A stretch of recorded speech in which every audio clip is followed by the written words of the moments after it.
లడ్డు కల్తీ నెయ్యి అంశం ఎజెండాగా ఏపీ కేబినెట్ మీటింగ్ సాగింది. సిట్ నివేదికను ప్రజెంట్ చేసిన అనంతరం మంత్రులకు సీఎం చంద్రబాబు సూచనలు ఇచ్చారు.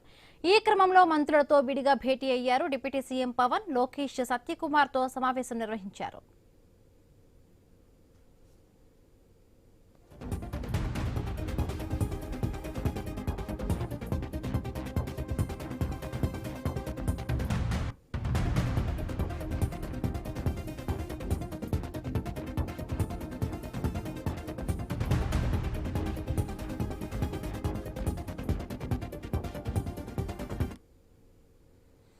తిరుమల లడ్డు కల్తీ నెయ్యి అంశం ఎజెండాగా కూడా ఏపీ కేబినెట్ మీటింగ్ సాగుతోంది. ఇప్పుడు లైవ్ చూద్దాం. అన్నారు ఒకవేళ వాళ్ళ మాట నిజమా కాదా అనేటువంటిది పక్కన పెడితే శ్రీవారి క్షేత్రంలో ఇంత స్థాయిలో అక్రమాల్ని తెలియక జరిగితే తప్పనొచ్చు, తెలిసి కళ్ళ ముందు జరుగుతూ ఉంటే కూడా మౌనంగా ఉన్నారా, అందులో భాగస్వాముల అనేటువంటిది కూడా అనుమానం వస్తే ఖచ్చితంగా భాగస్వాములు అనే రకంగానే మనకున్నటువంటి అన్ని ఆధారాలు తేలుతూ ఉన్నాయి. వీళ్ళు ఏం జరిగింది అనేటువంటిది ఒక్కసారి మనం రివ్యూ చేసుకుంటే ఇది వెలుగులోకి రావడానికి కారణం గౌరవ ముఖ్యమంత్రి గారు ఎన్డీఏ పక్షాలకు సంబంధించినటువంటి సమావేశంలో ఇట్లా అవశేషాలు, జంతు కొవ్వు అవశేషాలు ఉన్నాయి అనేటువంటి ఒక మాటని ప్రస్తావించినప్పుడు దాని మీద సుదీర్ఘంగా చర్చ జరగడం, రాష్ట్ర ప్రభుత్వం రియాక్ట్ అయ్యి సిట్ వేయడం, ఆ తర్వాత సుప్రీంకోర్టు దాంట్లోకి ఇంటర్వ్యూన్ అయిన తర్వాత సిబిఐ నేతృత్వంలో సిట్ వేసింది. సిట్ ఛార్జ్ షీట్ ఫస్ట్ వేసింది, మళ్ళీ సప్లిమెంటరీ ఛార్జ్ షీట్ కూడా వేసింది. అయితే ముఖ్యమంత్రి గారు ఏ నేపథ్యంలో దాన్ని మాట్లాడారు అనేటువంటిది మనం మరొక్కసారి స్పష్టం చేయాల్సినటువంటి అవసరం ఉంది. ముఖ్యమంత్రి గారు ఏదో క్యాజువల్గానో రాజకీయ కోణంలోనో మాట్లాడలేదు.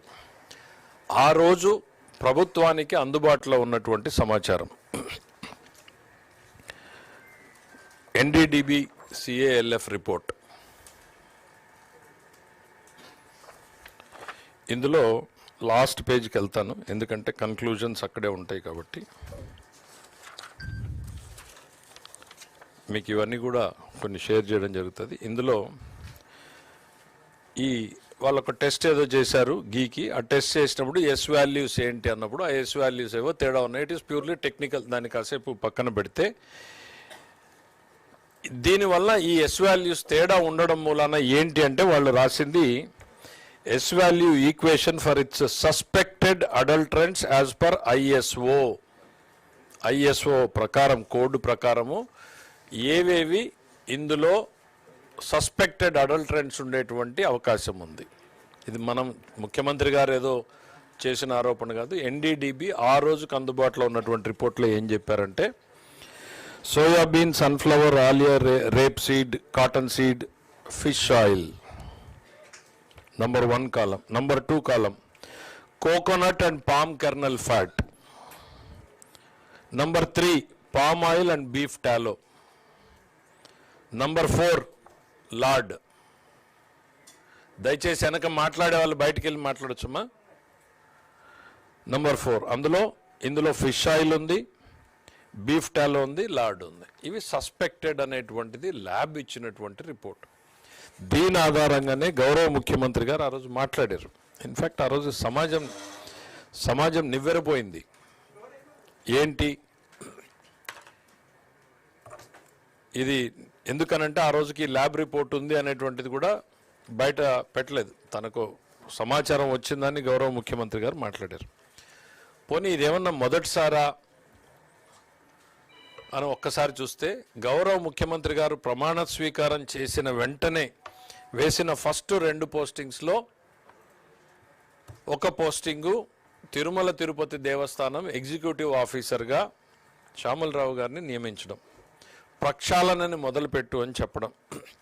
ఆ ప్రక్షాళన ప్రక్రియలో భాగంగా శాంపుల్స్ పోయినప్పుడు ఇందులోకి వెలుగులోకి వచ్చింది. వెలుగులోకి వచ్చిన అంశాన్ని దాచాలా, ముఖ్యమంత్రిగా ప్రజల ముందు పెట్టాలా, అదే ఆయన చేశారు.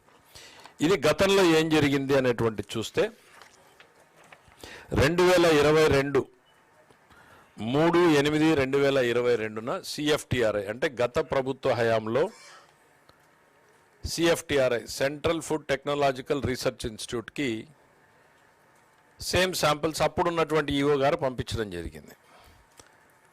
అందులో కూడా ఈ బెటాసిస్టోస్టెరాల్ అనేటువంటిది పాజిటివ్ వచ్చింది అని. అంటే దాదాపు ఇప్పుడు టెస్ట్ రిపోర్ట్లో ఏవైతే అందులో కన్క్లూజన్స్ ఏమి ఇచ్చారనేటువంటిది మనకు తెలీదు. బెటాసిస్టోస్టెరాల్ ఏదైతే ఉందో దాని మీద ఆ రోజు రిపోర్ట్ ఇచ్చింది. రెండు వంటిది ఒకటి మాట్లాడితే ఇందులో ఒక కన్క్లూజన్ పేరాకి చదివి వినిపిస్తాను మీకు. కన్క్లూజన్ పేరాలో ఏం చెప్పారు అనంటే,